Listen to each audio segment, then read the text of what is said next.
Magandang araw sa lahat ng tagapakinig dito sa Tambokski TV. Ang kwento natin ngayon ay tungkol kay Mang Cesar, isang matandang basurero na buong pusong pumunta sa reunion ng kanyang pamilya. Ang dala niya, hindi basura, kundi ang regalong tigi ₱1,000,000 para sa bawat pamilya na nandoon. Ngunit bago pa man niya mailabas ng tseke, sinalubong siya ng pandidiri, pangutya at marahas na pagtataboy. Dinuroan ang kanyang pagkatao dahil lang sa amoy siya ng basura. Pero ang hindi nila alam, sa likod ng madungis na damit ni Mang Cesar ay may nakatagong ₱100,000,000 at isang planong yayanig sa kanilang lahat.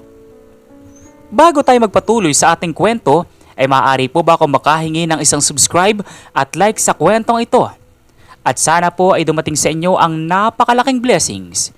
Kaya hindi ko na po patatagalin ang ating kwento. Tara po at simulan na po natin. Ang init ng sikat ng araw ay tila tumatagos sa manipis na t-shirt ni Mang Cesar. Sa edad na 65, ang kanyang balat ay kasing kulay na ng lupang tinatapakan niya. At ang kanyang mga kamay ay puno ng kalyo mula sa ilang dekadang pangalakal ng basura. Bitbit ang isang lumang sako na tila may mabigat na laman. Dahan-dahan siyang naglakad patungo sa isang malawak na resort sa Antipolo. Doon gaganapin ang Grand Family Reunion ng pamilya de la Vega. Matagal nang hindi nagpapakita si Mang Cesar sa mga kamag-anak niya.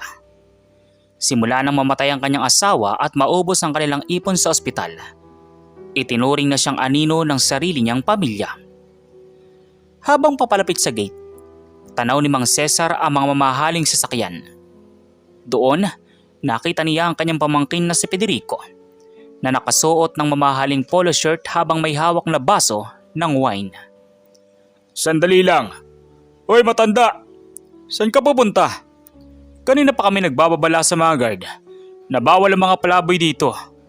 Kung naghahanap ka ng mga tirang pagkain, doon ka sa likod, sa may basurahan. Huwag kang dadaan sa main entrance. Nakakaya sa mga bisita namin.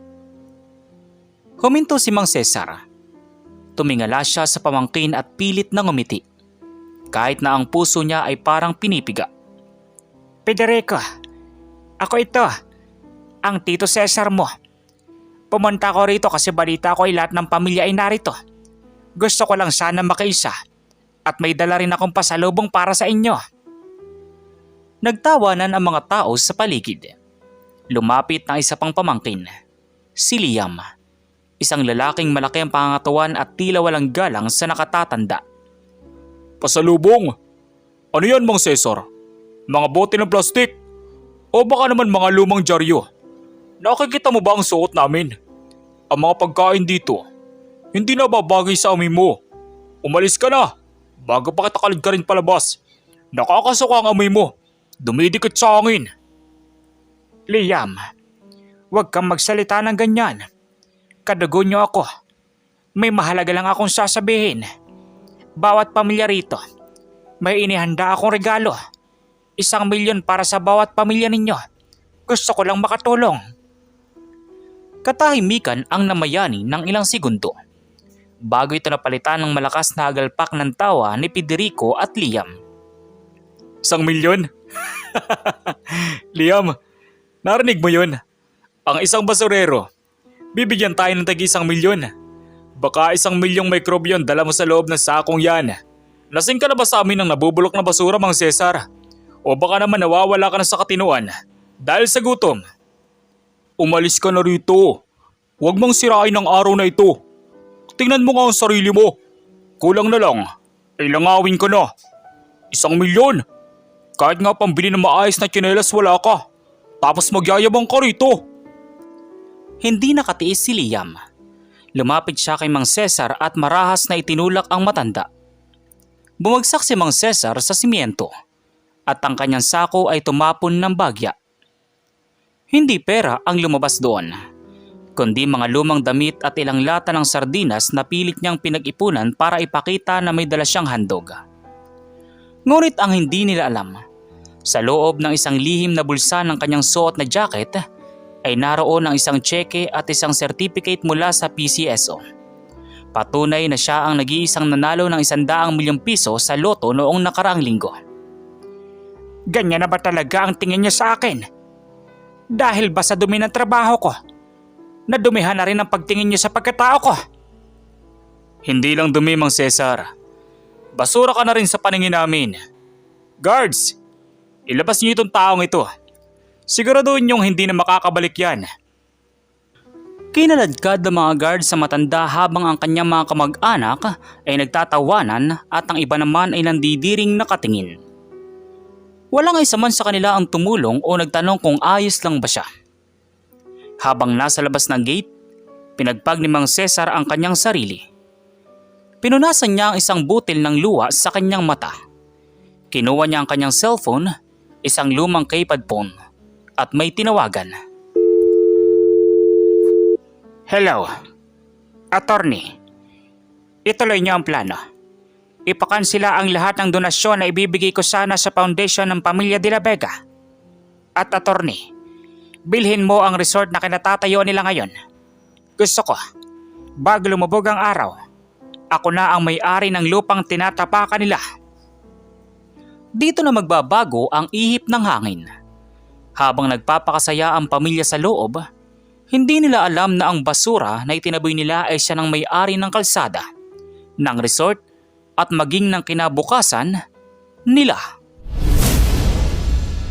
Naiwang nakatayo si Mang Cesar sa labas ng mataas na bakal na gate ng resort. Pinanood niya ang mga gwardya na nagbubulungan habang nakatingin sa kanya ng may pangahamak. Ngunit sa loob ng matanda, wala na ang sakit. Napalitan na ito ng isang malamig na determinasyon. Habang nagtatawanan sina Federico at Liam sa loob, isang itim na SUV ang huminto sa tapat ni Mang Cesar. Bumaba rito ang isang lalaking naka-Amerikana, si Atty. Santos, ang legal counsel na tumulong sa kanya sa pag-claim ng kanyang premyo.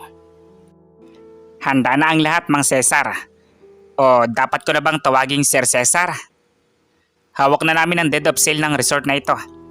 Nagkataon ng may-ari ay bound sa utang at naghahanap ng mabilis na cash. Sa isang perma mo kanina, sa iyo na ang buong lupang ito. Salamat, attorney. Gusto ko pumasok tayo sa loob. Pero wag muna tayong magpakilala. Gusto kong makita kung hanggang saan ang itatagal ng kanilang kayabangan. Samantala, sa loob ng main hall, kasagsagan ng kasiyahan. Nakatayo si Federico sa entablado. Hawak ang mikropono. Mga kamag-anak, salamat sa pagpunta. Alam niyo naman, ang Pamilya de la Vega ay kilala sa pagiging marangal at mayaman. Hindi tayo tumatanggap ng mga palamunin at lalong hindi tayo tumatanggap ng mga taong amoy basura. Gaya ng nangyari kanina, kailangang itapon ang dumi para manatiling malinis ang ating pangalan. Nagpalakpakan ang mga tao. Ngunit ang palakpakan ay naputol nang bumukas ang malaking pinto ng hall. Pumasok si Mang Cesar pero sa pagkakataong ito, hindi na siya nakayuko. Bagaman suot pa rin niya ang kanyang lumang jacket, ang kanyang tindig ay tila isang taong may hawak ng mundo. Kasunod niya si Atty. Santos. Hoy! Ang kulit din ng matandang ito ah! Guard! Hindi niyo ba narinig ang utos ko? Bakit nakapasok na naman ang basurerong ito? At sino yung kasama niya? Baka pati yung kasama niya ay amoy bulok na rin. Lumapit si Liam kay Mang Cesar. Balak sanang itulak muli ang matanda. Ngunit hinarangan siya ni Atty. Santos. Dahan-dahan ka sa paghawak sa kanya, iho. Hindi mo alam kung sino ang kinakausap mo. At sino ka naman? Kung kaibigan ka ng basurerong ito, mas mabuting umalis na kayo. Kami ang nag-upa ng resort na ito para sa araw na ito. Exclusive ito para sa mga taong may class. Guard! Kaladkarin niyo na sila! Ngunit sa halip na sumunod ang mga gwardya, nanatili silang nakatayo sa gilid, nakayuko at tila takot. Sa likod ni Atty. Santos lumabas ang manager ng resort. Pawis na pawis at nanginginig. Sir Federico, Sir Liam, mawalang galang na po. Pero kailangan nyo nang itigil yan. Anong itigil? Binayaran namin kayo ng malaki para sa event na ito. Ino nga po ang problema. Ang management ng resort na ito ay nagpalit na ng pagmamayari 10 minuto lang ang nakakaraan. At ang utos ng bagong may-ari, kansilado na ang lahat ng inyong reservation. Dahil doon ay nagluhan ang lahat. Nagbulungan ang mga kamag-anak. Si Liam ay natawa ng pilit. Ano? Sinong baliw ang bibili ng resort na ito sa gitna ng isang party? At bakit kami palalayasin? Ako ang bumili, Liam. Nabitawan ni Federico ang hawak niyang baso ng wine. Maging si Liam ay napanganga. Ang buong hall ay binalot na nakabibinging katahimikan. Ikaw? Nagpapatawa ka ba? Mang Cesar, basurero ka. Ang pera may galing sa pangangalakan ng kalawang at plastik. Paano ka makakabili ng resort na nagkakahalaga ng 50 milyon? Mawalang galang na. Pero ang kliyente ko, si Mr. Cesar de la Vega, ay ang nag-iisang nanalo ng 100 milyong piso sa loto noong nakaraang linggo. Hindi lang ang resort na ito ang kaya niyong bilhin. Kaya niyang bilhin maging ang mga kumpanyang pinagtatrabahoan niyo kung gugustuhin niya. Para namang binuhusan ng malamig na tubig ang lahat. Ang mga pinsan at tiyahin na kanina ay nandidiri kay Mang Cesar, ngayon ay unti-unting lumalapit. Ang kanilang mga mukha ay biglang nagbago, mula sa pandidiri, naging pilit na ngiti. Cesar, ikaw ba yan? Sabi ko na nga ba, may kakaiba sa aura mo kanina. Sabi ko kay Federico, huwag mong itaboy si Cesar. Mukhang may magandang balita siya. Oh, Tito Cesar, pasensya ka na kanino. Alam mo naman nagbibiro lang kami. Test lang yan kung gaano ka katatag. Di ba Federico? Oo nga tito, welcome na welcome ka rito. Halika, maupo ka sa gitna. Ikuha nyo ng pinakamahal na pagkain ng Tito Cesar ko.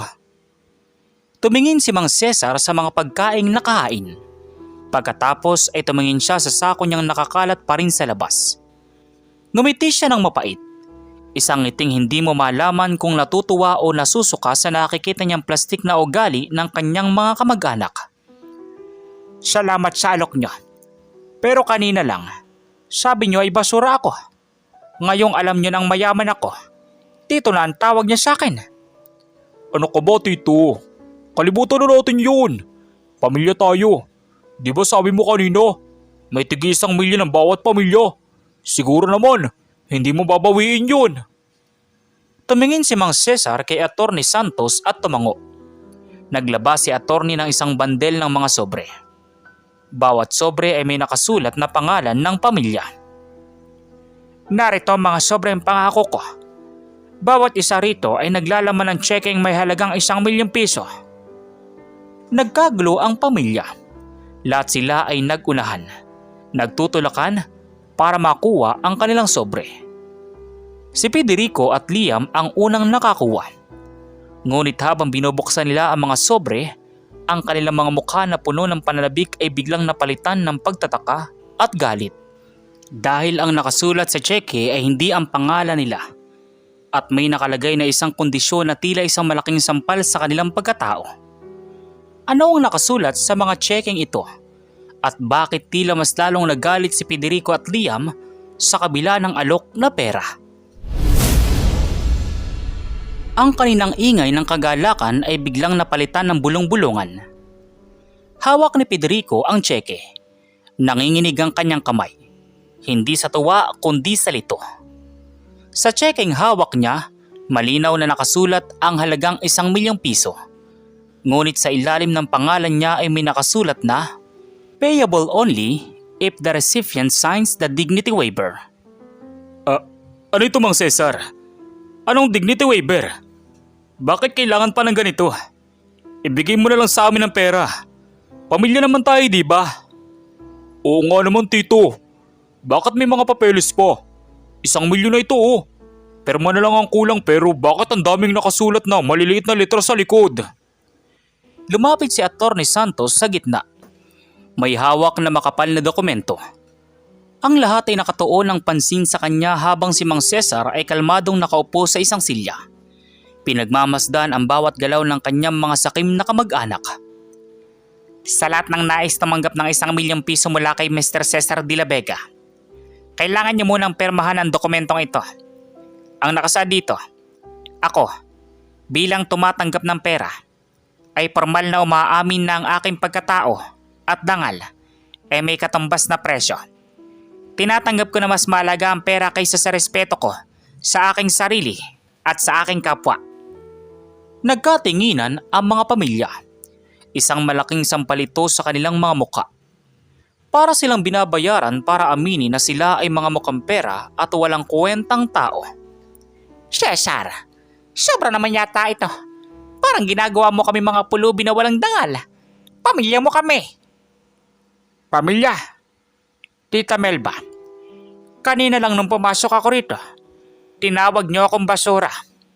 Liam, tinulak mo ako sa semento. Federico, ipinatatabi mo ako sa mga guard.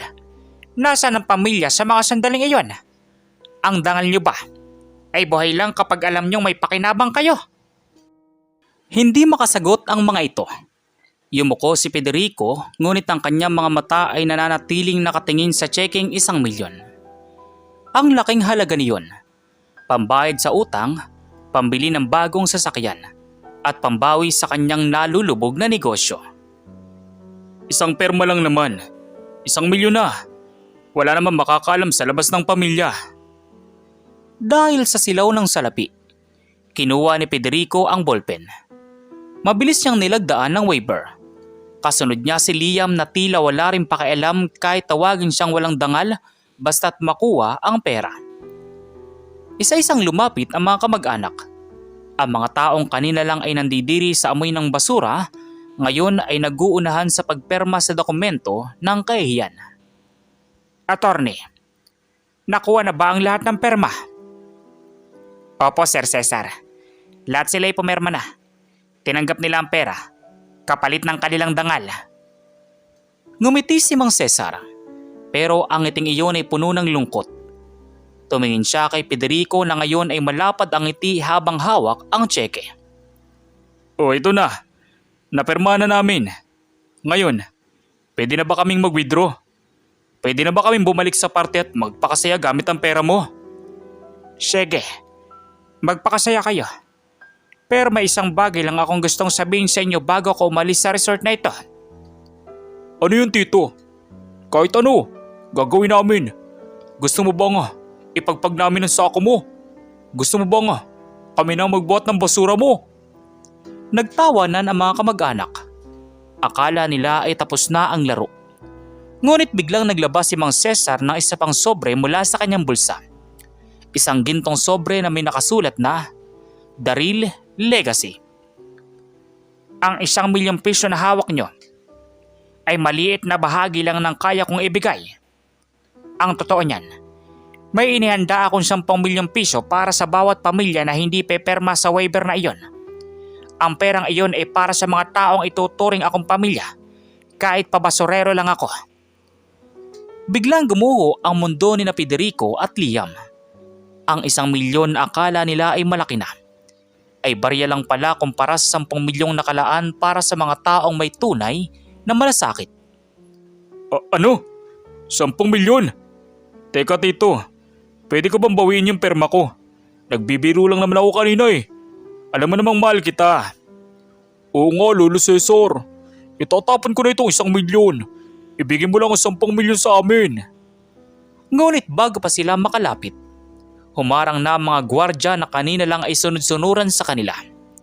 Ngayon, ang mga gwardyang ito ay may utos na mula sa tunay na may-ari. Huli na ang lahat. Pinatunayan nyo na ang halaga ng inyong pagkatao ay 1,000,000 lang. At dahil kayo ang pumerma, kayo rin ang nagtanggal sa inyong mga sarili sa uling habilin na iniwan ng asawa ko na siya palang tunay na tagapagmana ng isang malaking kumpanya sa ibang bansa. Hindi lang pala loto ang napanalunan ni Mang Cesar. Siya rin ang naging tanging tagapagmana ng isang bilyonaryong kumpanya na nakapangalan sa yumaong asawa niya. At ang reunion na ito ang naging huling pagsubok niya sa kanyang pamilya. Hindi. Hindi pwede ito. Akin na yung gintong sobre. Pero bago pa makahuma ang lahat, May narinig silang sirena ng pulis sa labas. At ang kasunod na pangyayari ang talagang yayanig sa pamilya de la Vega. Bakit may pulis? At sino ang tunay na traidor sa loob ng pamilya na nagsumbong tungkol sa nakaraang transaksyon ni Federico at Liam? Huminto ang tatlong sasakyan ng pulis sa mismong harapan ng hall. Ang mga pulang ilaw na umiikot ay tila nagbigay ng kulay sa mapuputlang mukha ni na Federico at Liam. Hindi maintindihan ng pamilya de la Vega kung bakit sa gitna ng kanilang reunion ay may ganitong kaganapan. Teka, anong ibig sabihin nito? Mang Cesar, anong ginawa mo? Bakit may mga pulis? Hindi kumibo si Mang Cesar. Salip, ang lumapit sa harap ay si Atty. Santos. Hawak ang isang makapal na folder na kulay asul. Wala pong kinalaman si Mr. Cesar de la Vega sa pagtawag sa mga otoridad. Sila ay narito dahil sa isang seryosong sumbong tungkol sa malversation of funds at illegal transaction sa kumpanyang pinamamahalaan ninyo, Mr. Federico. Anong kumpanya? Wala kaming ginagawang masama. Baka nagkakamali kayo ng pinuntahan. Isang pulis ang lumapit, si Captain Rodriguez. Tiningnan niya si Liam mula ulo hanggang paa. Mr. Liam de la Vega, ikaw din ay may warrant of arrest dahil sa pagkakasangkot sa isang fraud case kung saan tinangay mo ang investment ng ilang matatanda sa inyong barangay para lang suportahan ang iyong marangyang pamumuhay. At ikaw naman, Federico, ang resort na ito na sinasabi niyong nireserve nyo, ginamit niyo ang pera ng kumpanya na hindi autorisado para lang magyabang sa pamilya niyo ngayong araw. Parang gumuho ang langit sa dalawa. Ang pamilya na kanina ay nakapaligid sa kanila para humingi ng balato ay unti-unting lumayo. Walang gustong madamay, walang gustong madikitan. Tito Cesar, tulungan mo kami. Ikaw na may-ari ng resort na ito, di ba? Sabihin mo sa kanila na binalatuan mo kami. Bayaran mo mga utang namin. Barya lang yun sa 100 milyon mo. Federico, Liam, noong kailangan ko ng tulong para sa gamot ng asawa ko noon, lumapit ako sa inyo. Alam niyo kung anong ginawa niyo? Pinagtabuyan niyo ako at sinabing ang basurerong katulad ko ay walang puwang sa isang asensadong pamilya. Tapos ngayon, hinihingi niyo ang tulong ko gamit ang perang tinawag niyong amay basura. Lumapit si Mang Cesar kay Federico at kinuha ang checking 1 milyon na hawak nito. Ang checking pinirmahan ni Federico kapalit ng kanyang dangal. Sabi mo kanina, ang dangal mo ay may presyo. Ngayong wala ka ng dangal, wala na ring silbi ang perang ito sa iyo. Pinunit ni Mang Cesar ang cheque sa harap mismo ni Federico. Ang mga peraso ng papel ay nagliparan sa hangin. Tila mga pangarap ni na Federico na naglaho sa isang iglap. Hindi! Ang pera ko! Ang 1 milyon ko! Nagpumiglas si Liam pero mabilis siyang pinusasan ng mga pulis. Ang mga kamag-anak na kanina ay nandidiri kay Mang Cesar ay nagsimulang magmakaawa na rin. Cesar, paano naman kami? Yung 1 milyon namin, hindi mo ba papunitin? Kailangan namin yon. Bounding kami sa utang. Tita Melba, lahat kayo ay pumirma sa waiver. Pinatunayan nyo na mas mahalaga ang pera kaysa sa pagkatao ninyo. At dahil dyan, ang mga checking hawak nyo ay void o walang laman. Ginawa ko lang yan para makita kung sino ang mananatiling tapat. Pero nakakalungkot dahil walang natira. Isang malakas na iyak at tagulgol ang bumalot sa hall. Ang reunion na dapat ay puno ng saya ay naging isang madilim na gabi ng pagsisisi. Habang kinakaladkad ni na Captain Rodriguez sina Federico at Liam palabas, may isang huling sorpresa pa si Mang Cesar. Attorney, tawagan ang lahat ng mga matatandang niloko ni Liam. Ibalik sa kanila ang bawat sentimong kinuha sa kanila, pati ng interes at ang kumpanya ni Federico. Gawin niyo itong isang foundation para sa mga pamilya ng mga basurero sa Maynila. Sa gitna ng gulo, isang maliit na bata ang lumapit kay Mang Cesar. Ang bunsong anak ni Federico na si Nonoy. Hawak nito ang isang piraso ng tinapay at inabot sa matanda. Lolo Cesar, kain po kayo. Pasensya na po kayo kay Papa ha. Natigilan si Mang Cesar. Sa gitna ng kasakiman ng mga matatanda, may isang pusong nananatiling busilak. Dito naramdaman ni Mang Cesar ang tunay na jackpot na hindi nabibili ng 100 milyon. Ngunit sapat na ba ang kabutihan ng isang bata para mapatawad ni Mang Cesar ang buong pamilya? O may mas matindi pang twist na mangyayari sa huling bahagi ng ating kwento? Ano ang gagawin ni Mang Cesar kay Nonoy? At ano ang magiging huling hantungan ng pamilya De La Vega? Tiningnan ni Mang Cesar ang bata, si Nonoy. Ang mga mata nito ay walang bahid ng kasakiman. Malayo sa mga matang nakita niya kina Federico at Liam kanina. Sa gitna ng gulo, kung saan ang mga matatanda ay nag-aagawan at nagmamakaawa para sa pera, ang batang ito ay nag-aalay ng pagkain ng walang kapalit. Dito naramdaman ni Mang Cesar na hindi lahat ng bunga ng pamilya De La Vega ay bulok. May pag-asa pa. Salamat, Nonoy. Sa lahat ng tao sa kwartong ito, ikaw lang ang nagbigay sa akin ng higit pa sa 1 milyon. Ibinigay mo ang iyong puso. Lumingon si Mang Cesar sa kanyang pamilya na ngayon ay nakayuko. Ang iba ay umiiyak dahil sa kahiyan at ang iba ay dahil sa panginayang sa nawalang pera. Huminga siya ng malalim at tumingin kay Attorney Santos. Attorney, ilabas mo ang huling dokumento. Ang dokumentong nakatago sa loob ng sako ko. Kinuha ni Attorney ang isang luma at kupas na envelope mula sa sako ni Mang Cesar. Ang sako na kanina lang ay pinagtatawanan at tinatawag na basura. Binuksan ito ni Mang Cesar at ipinakita ang isang larawan. Larawan ito ng isang maliit na bahay ampunan. Ang 100 milyong piso na napanalunan ko, wala na ito. Ibinigay ko na ang kabuuan nito sa bahay kalinga ni Maria. Ang ampunan kung saan kami lumaki ng tatay ninyo, Federico. Ang cheque yung pinirmahan nyo kanina, iyon ay galing sa sarili kong ipon mula sa pangangalakal na inilaan ko sana para sa inyo bilang huling pagsubok.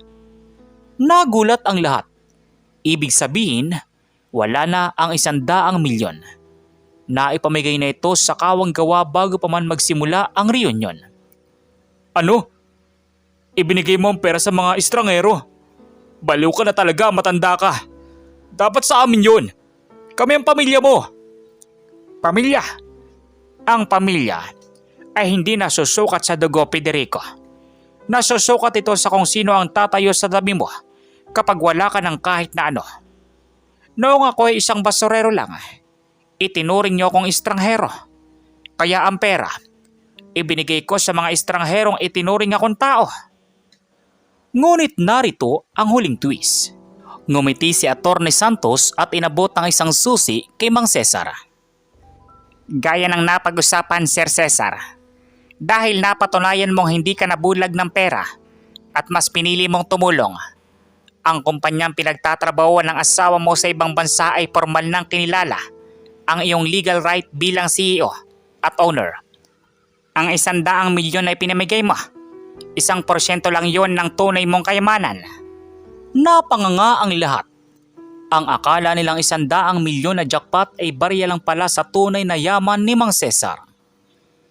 Siya ngayon ay may-ari ng isa sa pinakamalaking kumpanya ng asero sa Asia. Ang kumpanyang nagsusupply ng materyales sa mga gusaling itinatayo ni na Federico at Liam. Ngayon, ganito ang mangyayari. Federico, Liam, haharapin nyo ang inyong mga kaso. Pero dahil sa batang ito, si Nonoy, hindi ko hahayaang magutom ang inyong mga asawa at anak.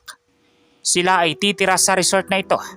Nagagawin kong isang paaralan at sentro ng kabuhayan para sa mga nangangailangan. Ngunit kayo, matututo kayong magsimula sa ibaba kung paano maging isang basurero para malaman nyo ang halaga ng bawat sentimong kinukurakot ninyo. Tuluyan ang nailabas ng mga pulis ang dalawa. Ang mga natitirang kamag-anak ay hindi makatingin kay Mang Cesar. Isa-isa silang nagsialisan. Bit-bit ang kahiyan na mas mabigat pa sa anumang sako ng basura. Naiwan si Mang Cesar at si Nonoy sa gitna ng malawak na hall. Lumapit ang matanda sa bintana at tumanaw sa malayo. Nanay, balang araw, ituturo ko sa iyo kung paano maging tunay na mayaman. Hindi sa pamamagitan ng bank account, kundi sa pamamagitan ng pagpapakumbaba. Mula sa araw na iyon, nakilala si Mang Cesar hindi bilang ang basurerong nanalo sa loto, kundi bilang ang bilyonaryong may pusong basurero. Isang taong marunong magpulot ng mga pusong wasak at gawin itong kapaki-pakinabang. At dito nagtatapos ang ating kwento. Isang aral na ang tunay na baho ay wala sa panlabas na anyo o trabaho, kundi nasa mabulok na ugali ng isang tao. Ang pera ay lumilipas, pero ang dangal at kabutihan ay mananatiling kayamanan na hindi kailanman mananakaw ng sinuman. Ang tunay na halaga ng tao ay hindi nasusukat sa kapal ng kanyang bulsa o sa dumi ng kanyang trabaho, kundi sa linis ng kanyang puso at dangal. Itinuturo ng kwentong ito na ang gulong ng palad ay patuloy na umiikot. Ang hinahamak mo ngayon ay maaaring siya palang may hawak ng iyong kinabukasan bukas. Huwag magbulag-bulagan sa silaw ng salapi, dahil ang kayamanan ay lumilipas. Ngunit ang pagmamahal sa pamilya at malasakit sa kapwa ay mananatiling buhay. Sa uli, ang tunay na jackpot sa buhay ay hindi ang pagkakaroon ng milyong-milyong piso, kundi ang pagkakaroon ng busilak na kalooban na hindi kayang bilhin ng kahit anong kayamanan. Kayo, ano pong masasabi nyo sa kwento natin ngayong araw? At kung ano mga aral po ang mga natutunan ninyo? Maaari nyo po bang i-comment dito sa baba sa comment section para muli ko pong mabasa. So once again, inuulit ko pong muli. Ako po si Tamoxki TV. Kita-kita po tayong muli sa mga susunod pa nating maraming mga kwento. Thank you and God bless you all. Peace out.